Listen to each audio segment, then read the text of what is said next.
Welcome to NTV business bulletin లో ముందుగా latest developments ని చూద్దాం. దేశీయ స్టాక్ మార్కెట్ ఇవాళ ఇన్వెస్టర్లకు షాక్ ఇచ్చింది. 4 ప్రధాన సూచీల్లో ఒక్కటి తప్ప మిగతా 3 నష్టాల్లోనే ప్రారంభమయ్యాయి. ఆ ఒక్క సూచీ కూడా స్వల్ప లాభాల్లోనే ఓపెన్ అయింది. దీంతో పెట్టుబడిదారులు ఆచితూచి వ్యవహరించే పరిస్థితి నెలకొంది. ఇంట్రాడే ఏమైనా ఇంట్రెస్టింగ్ గా ఉంటుందేమో చూడాలి.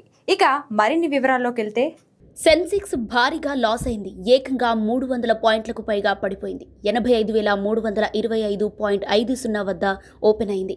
నిఫ్టీ 87 పాయింట్లకు పైగా కోల్పోయి 26,088 పాయింట్లతో మొదలుపెట్టింది. నిఫ్టీ మిడ్ క్యాప్ 27 పాయింట్లు మాత్రమే పెరిగి 61,070.50 వద్ద ఆరంభించింది. నిఫ్టీ బ్యాంక్ కూడా పెద్ద మొత్తంలో మైనస్ అయి 59,354.20తో శ్రీకారం చుట్టింది. నిఫ్టీలో ఫైనాన్షియల్ సంస్థలు, డిఫెన్స్ కంపెనీల స్టాక్స్ తీవ్ర ఒత్తిడిని ఎదుర్కొంటున్నాయి. ఇంటర్ గ్లోబల్ ఏవియేషన్, బజాజ్ హౌసింగ్ ఫైనాన్స్ స్టాక్స్ ఎరుపెక్కాయి. సెన్సెక్స్లో జిఎంఆర్ ఎయిర్పోర్ట్ షేర్ విలువ పెరిగింది. వడాఫోన్ ఐడియా లాభాల్లో నడుస్తోంది. రూపాయి విలువ కూడా నేల చూపులు చూసింది.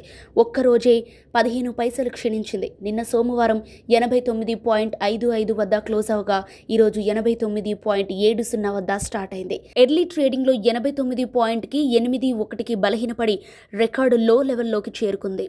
దేశవ్యాప్తంగా అటల్ పెన్షన్ యోజనలో 8.34 కోట్ల మంది పేర్లు నమోదు చేసుకున్నారు.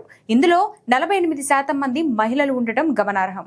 ఈ విషయాన్ని కేంద్ర ప్రభుత్వం లోక్సభలో సోమవారం వెల్లడించింది. మరిన్ని వివరాల్లోకి వెళ్తే పౌరులకు సార్వత్రిక సామాజిక భద్రతా వ్యవస్థను ఏర్పాటు చేయడంలో భాగంగా కేంద్ర ప్రభుత్వం అటల్ పెన్షన్ యోజనను రూపొందించింది. ముఖ్యంగా అసంఘటిత రంగంలోని కార్మికుల కోసం 2015 ఏప్రిల్లో ప్రారంభించింది.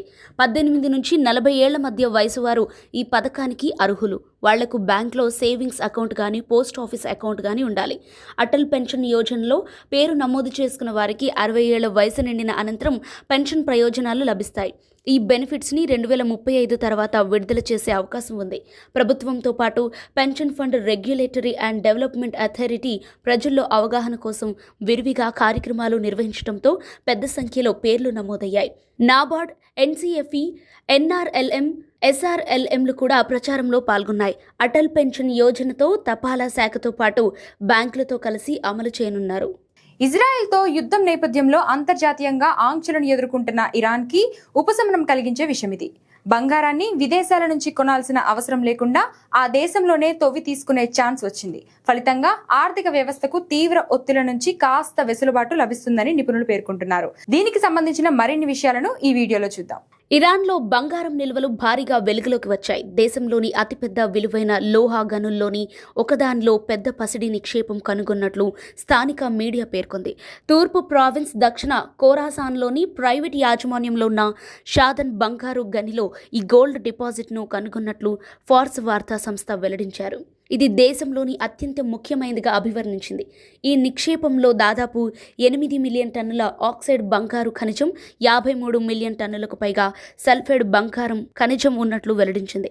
ఈ రెండింటిలోని ఆక్సైడ్ బంగారాన్ని తవ్వటం చాలా సులభం, ఖర్చు కూడా చాలా తక్కువ అవుతుంది. ఇరాన్లోని పుత్తడి నిల్వలకు సంబంధించిన అధికారిక సమాచారం వెల్లడి కావట్లేదు. కానీ ఇటీవలే కాలంలో ఆ దేశం భారీగా స్వర్ణాన్ని కొనుగోలు చేసినట్లు తెలుస్తోంది.